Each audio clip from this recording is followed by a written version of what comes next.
I've had the PlayStation Portal since release, and it's a great device, definitely a great device, but I haven't been gaming on it non-stop. I mean, let's start with the positives. It's got a wonderfully large screen, great colour reproduction on it. Not that I know the exact specs, but colour reproduction is great. The DualSense controller feel, that haptic feedback, those triggers. Honestly, it's just a wonderful, fantastic piece of kit. But it's streamed. I'm streaming everything, and you can tell it's an internet stream. Don't get me wrong, this is the best remote play has ever been through official PlayStation means. And I say official because certain third-party applications can produce better quality remote play, which PlayStation and Sony have not unlocked on their official applications. And yet it's so popular. It does literally what it's meant to do. Provides you an opportunity to play PlayStation on the go if someone else is in your house using the TV. But that's what just bugs me. It's a stream.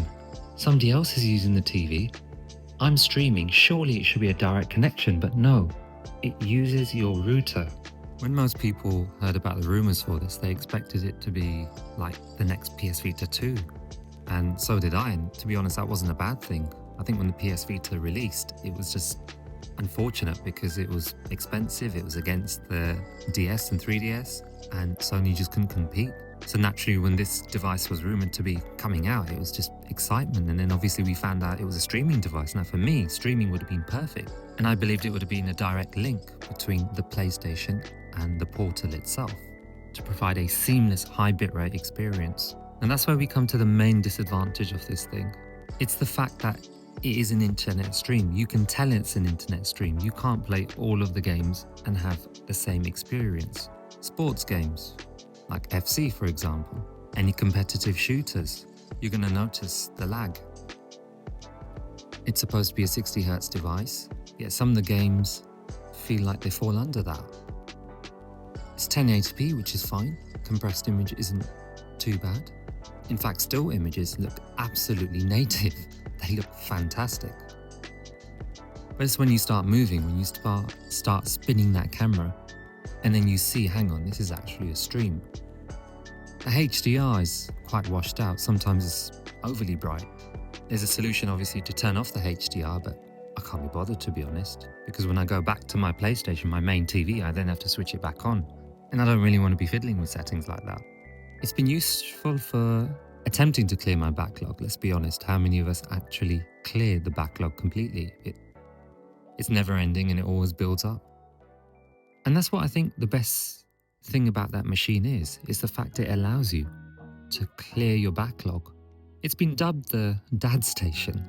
As a family man myself, I can understand that. Your TV is always used in the house, and this provides a way for you to play your PS5 without having another machine. People obviously weren't happy with the bitrate that they set, because you could tell it was a low compressed in some areas, a lot of grey banding as well. So Sony released an update which increased that bitrate. And it works a lot better, but they could definitely increase it a bit more. And if they did, this device would be even more amazing than it is. Now, I was playing this for quite a bit. There are some people who even say that they go straight for the PlayStation Portal as opposed to their TV, which I find really crazy, to be honest. I can understand the handheld, the portable form factor, but to actually abandon a TV that's there, particularly if you've got a good one, and a lot of these people were saying they had OLED TVs that they weren't choosing over the portable form factor. I found myself not playing the Portal as much, and that's pretty much because of the limitations of the device, the fact it is just a streaming. I noticed straight away that the bitrate is low, that there is a bit of compression, that certain games just aren't that snappy and quick. It's clear that Sony were testing the waters with its device. It was priced under £200 or $200, and they're testing the waters for a handheld. And obviously now there are rumours of a PlayStation 6 handheld, which is almost similar to the Xbox Series S was, except this one is now portable and dockable as well, if the rumours are true. And we'd have to wait a couple years for that as well. It'd be interesting to see whether they improve on this device, whether they increase the bitrate, whether they release an OLED version. A lot of fans are demanding that and asking for that, but I think the screen is perfectly fine. I would rather have an increased bitrate than having an OLED screen. And again, despite its limitations, I feel like this device has been worth it for me. I've got my uses out of it. I've cleared a few games from my backlog, not many unfortunately. And having the PlayStation 6 and having the PlayStation 5 in the palm of your hand is just amazing. And to be fair, once you start playing the game, your eyes adjust and they get used to what is in front of you. If you are on the same network, in your house, it'll be fine. Outside is a bit of a different story.